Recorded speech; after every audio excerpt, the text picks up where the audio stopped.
Well, yeah, we've got something for the bench. Just got to get it here real quick. Something I've been toying with the idea of doing. Well, not really toying, it needed done. It's heavy. And we're bringing this little girl back. That's right, the 790 MC101 race saw.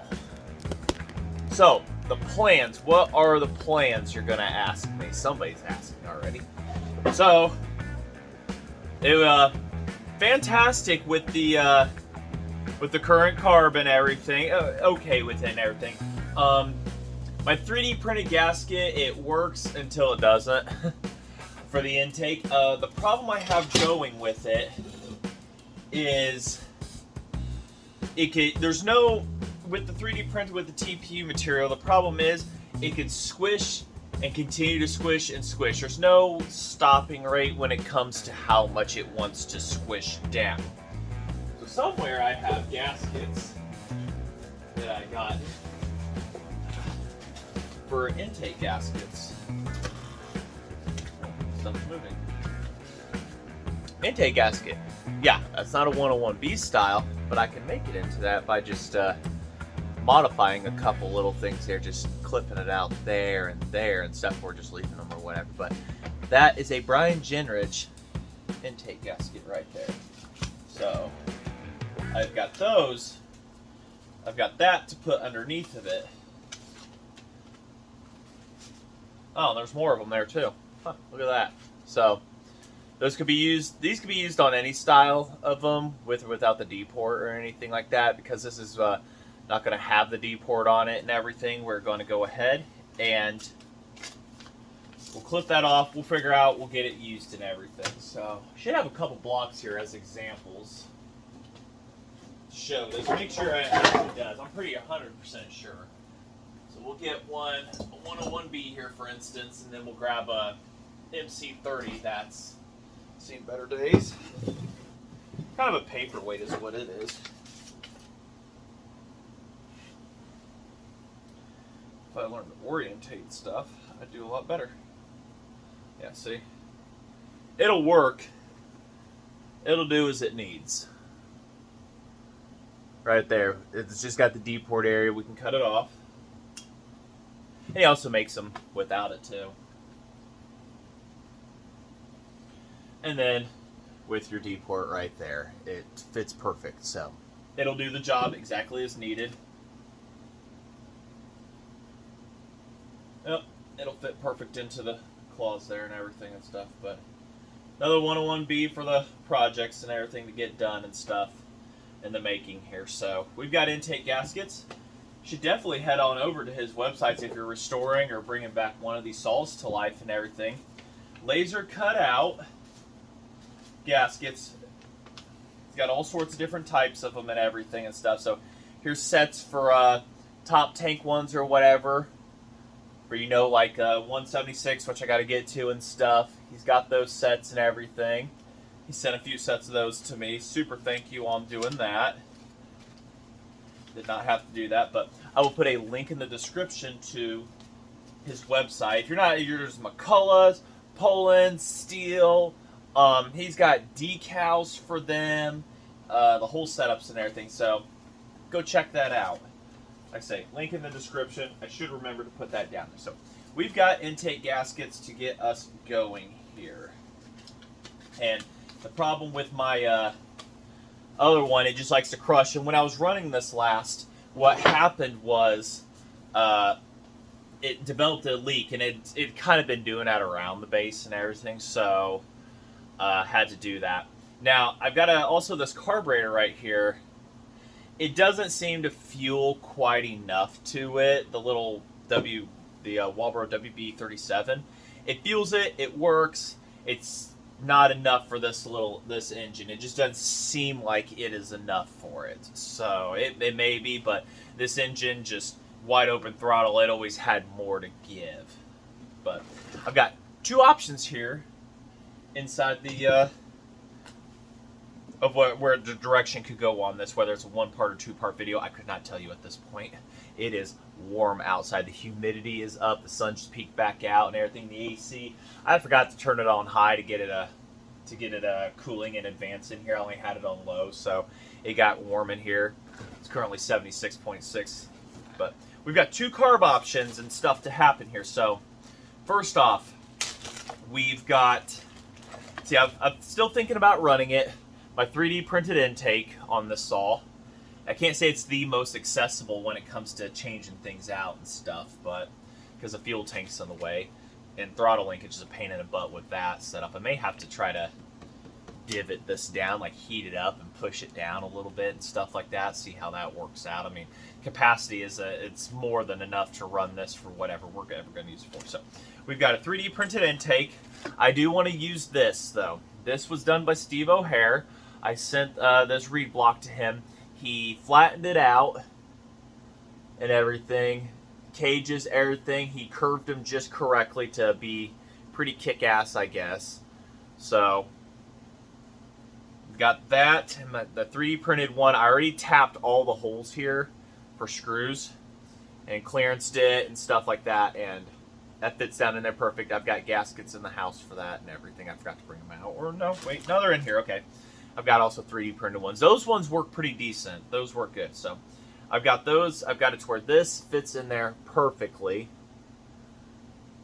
and everything. So there's no worries there about fitment on that. That took a little bit of time, but that's carbon fiber nylon right there. Pretty thick, pretty stout. I mean, as far as heat resistance, I'm pretty sure it'll handle it just fine, but it's robust. That I just don't see it breaking anytime soon. It's 100% infill, so that's 100% rigidity going for us right there.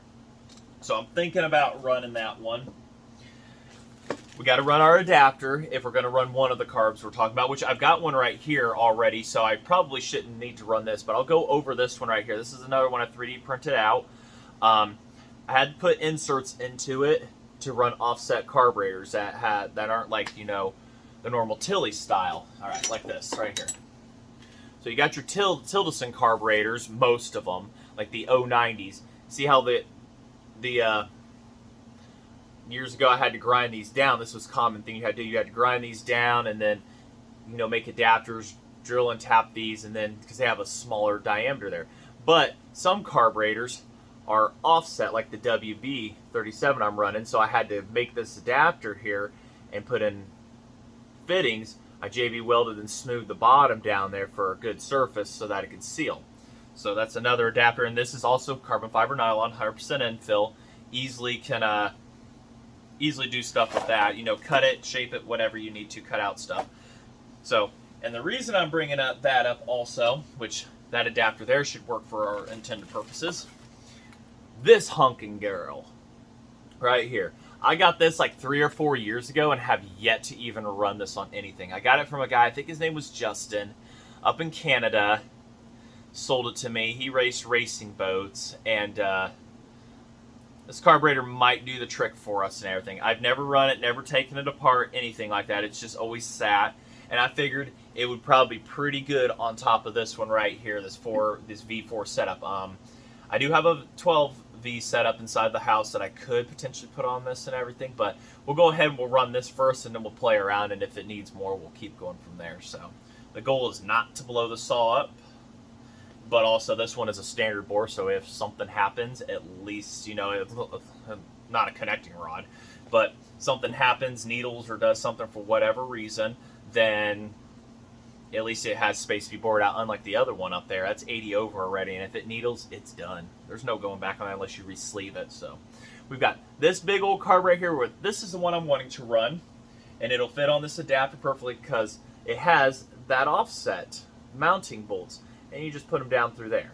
So that is why I have these adapters. I made them to run the WBs and this big girl right here.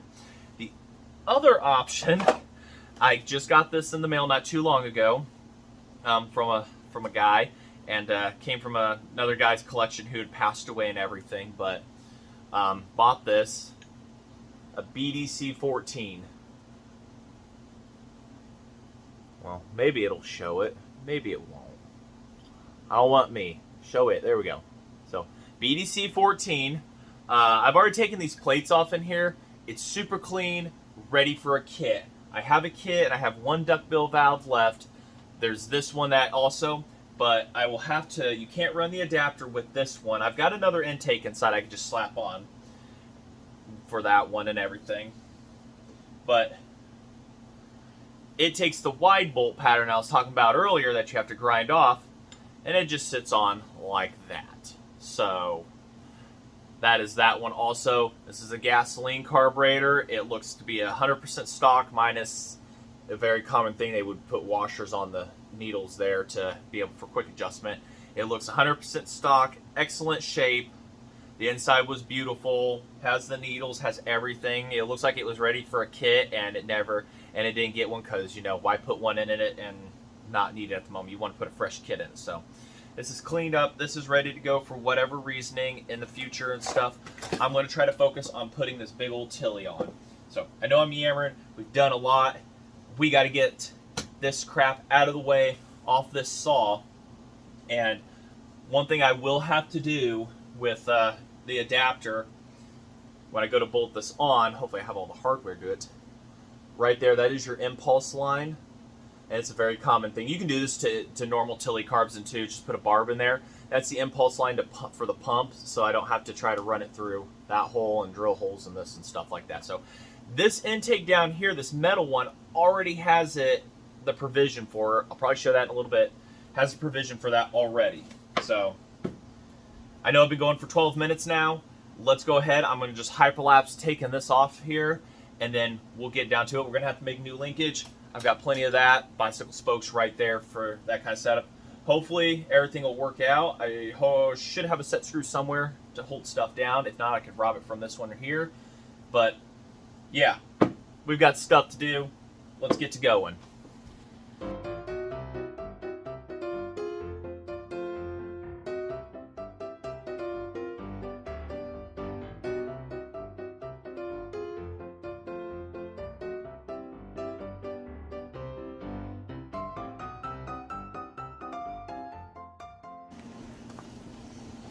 Actually didn't take too long to do that. Not to my surprise. I built it, right? Right. So, I'm going to pop this off. We're going to take a look at that gasket. Those rear screws were barely held on. They were just barely in, so I'm assuming that's where a leak was happening at. Yeah, that gasket, that homemade one, is very, very crushed. Very crushed. I mean, it worked till it didn't, but it got hot by the exhaust part. Look at that. That's right, I'm not looking at you guys. It got hot. So there's where your failure was by the exhaust. Yeah, it's sitting there and the exhaust heat just coming up just absolutely obliterated it on the exhaust side. So over here is where it started leaking real bad. So it may not work for intake gaskets. Yeah, it's all soupy here and stuff like that. So she was starting to leak, and it couldn't keep a torque because it would just constantly keep pressing down. So heat resistance for the intake on these, unfortunately, I don't think it's going to work, but it was worth testing while I could, right? So now we know the exhaust on this is going to get hot, and I still need to torque it down before I put anything back on because that stupid nut, for its life, will not stay on. So we've learned that, but now we've got gaskets that will hold the temperatures. Excuse me. So the inside of this looks good.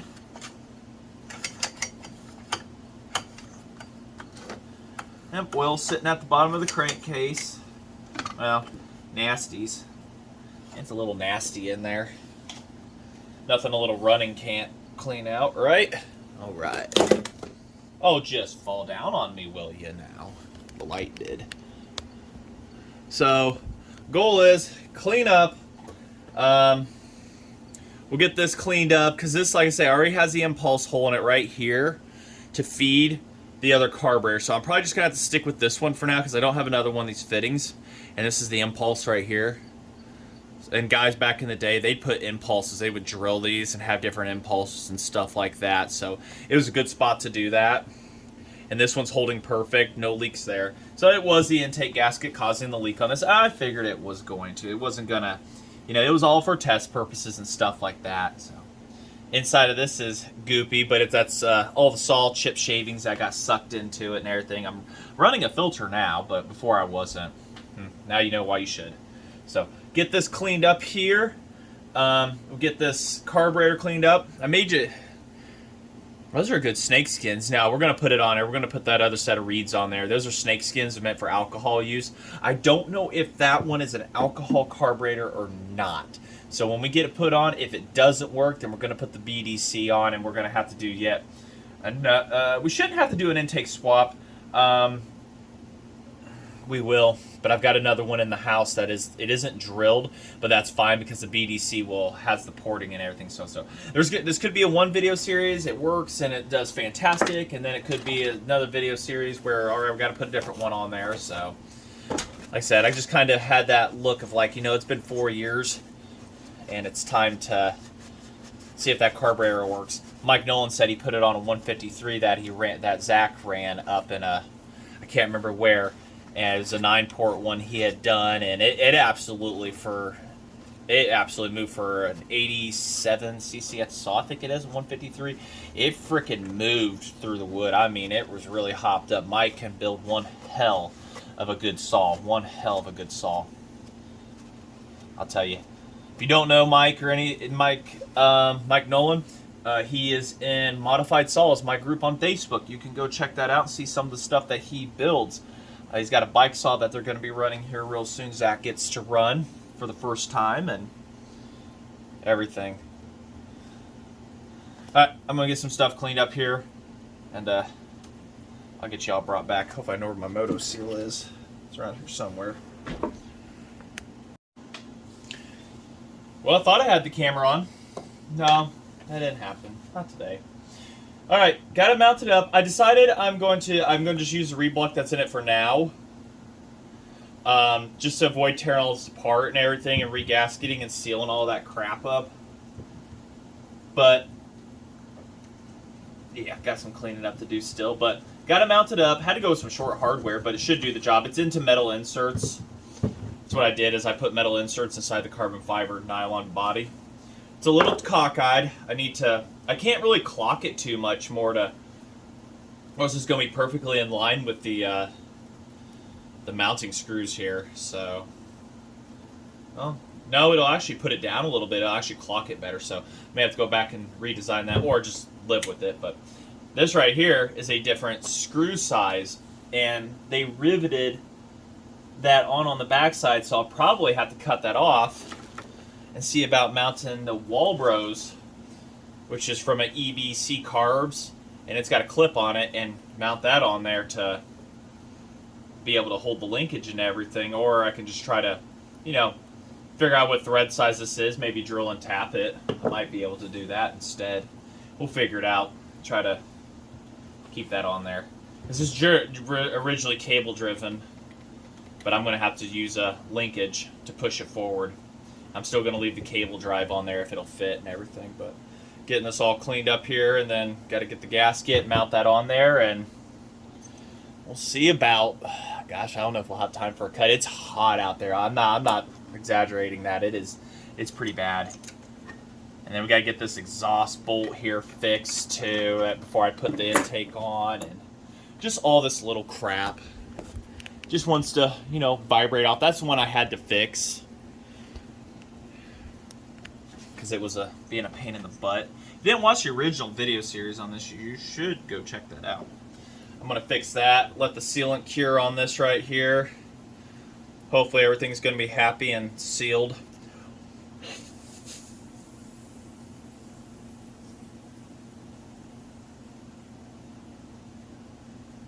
Just leaking out below my hand, not around this setup here when I put my mouth over this.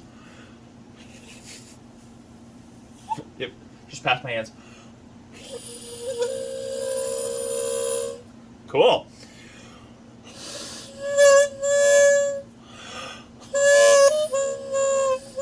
And if anything, it's a good musical instrument. Needs fine tuning. All right, we'll keep on going here.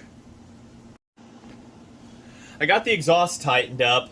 I had to bend a fin here to be able to get this tight enough right here, but all of them were starting to come out. But train of thought here. So no, it wasn't actually just it wasn't the exhaust being that close that melted the gasket. It was leaking, and the exhaust gas was coming up and hitting the intake, right? It was hitting the gasket and causing it to heat. So it was just a direct exhaust gas causing my problem there. But I want to see what this looks like real quick. I need to get just a regular engine and mount this up and have it as a test stand and just let it sit and run a while. But this is what it would look like. This intake would look like if I put it on there. And I gotta say, it's pretty robust, pretty strong looking.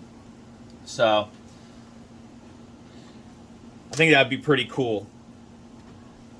Everything. I really want to mount it up, but I need to do testing on it. I want to test it on just the race saw. I need to have longevity running and everything with this. But and I also want to put it on a flat surface. I know this was printed on glass, but I want to get it on a flat surface, like a perfectly flat with sandpaper and stuff, and wet sand and smooth it and everything, get it good and 100% before putting it on something like these, you know. But I need to find like an 80cc engine or something like that, you know.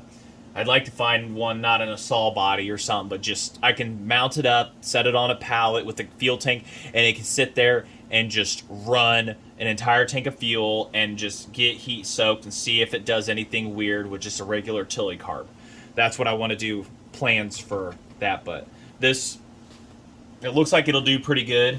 Like I say, it's carbon fiber nylon. It handles heat pretty good. So that's the plan. These engines do get hot. Got to put a good thick insulated gasket between them, and that's what the key is here. So I don't want to run it on this one just yet. I was really wanting to, but I backed off just thinking, let's not frustrate ourselves right now. We'll see if this carburetor will work, is what the goal is. So let's get this gasket out. I don't even think I'm going to trim it. I'm just going to stick it up there as is. Kind of like so. Put my moto seal on. Let it tack up a little bit and sit a while, and then I can go ahead and set that on there. And this is a really good insulator too right here. Helps keep direct heat off of the intake also. So that's the one thing my 3D printed gasket can't do. Once you turn these off, it's going to heat soak really bad. But they work good for the front. The SP105 101B has 3D printed gaskets on the oil tank and the stuffer, and those aren't directly in line with the heat. It's at the very bottom. They get a fresh charge of fuel to help keep things cool. So they work good for that, not for this right here. This is too close to the explosions happening in the head. So intake gaskets, no on 3D print. But Brian's gaskets, they'll work all day. And we're going to test that out. And I got plenty of them to keep testing with here. So I'll go ahead, just get these glued on here, and we'll go from there.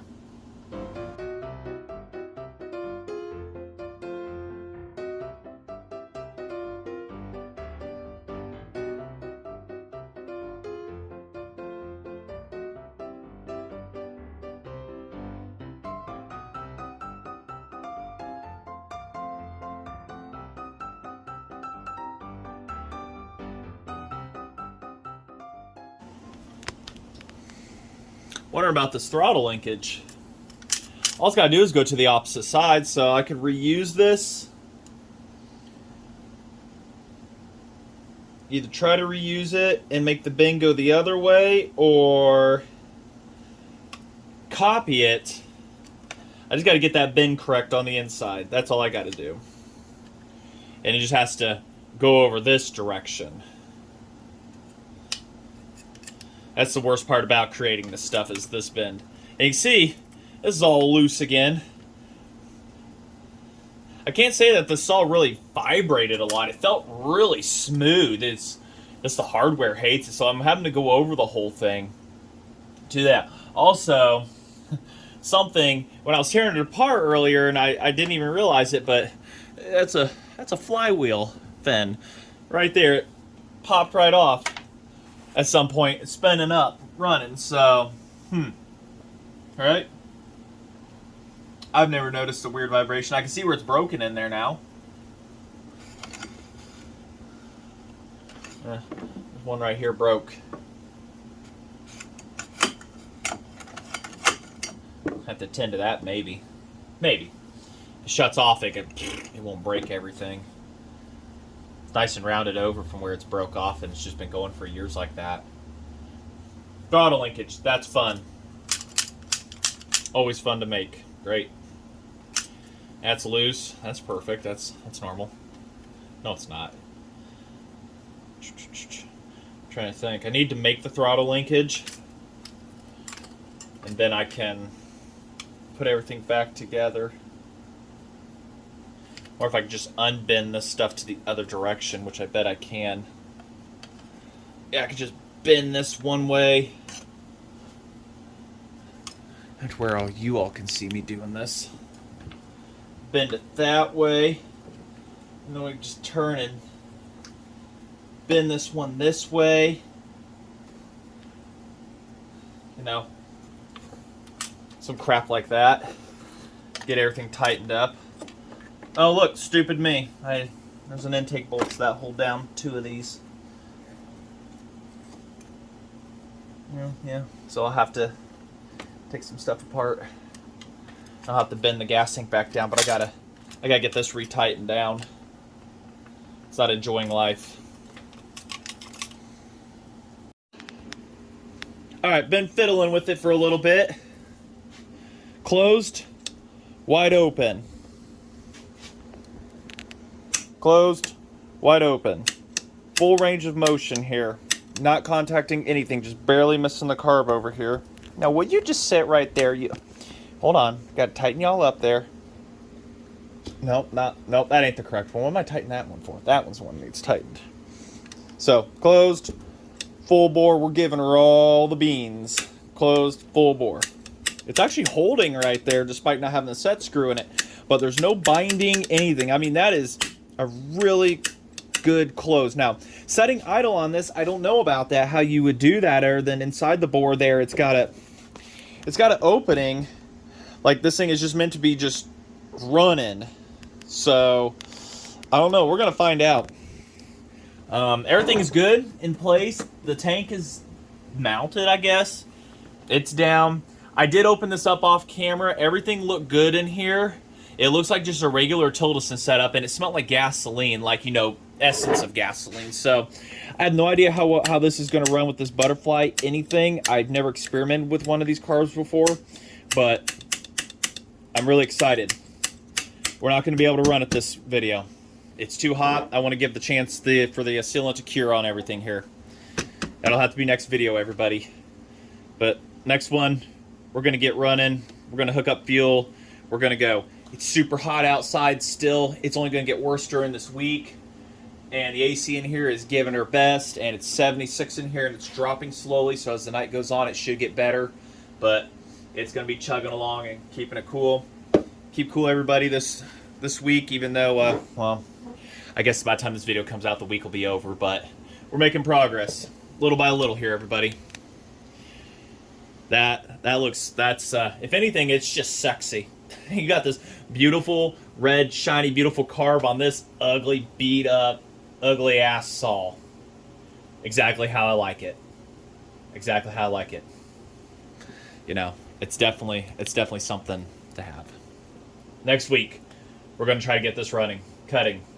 I really hope like hell that this carburetor is going to do the trick. It's going to really open this saw up and just make her scream.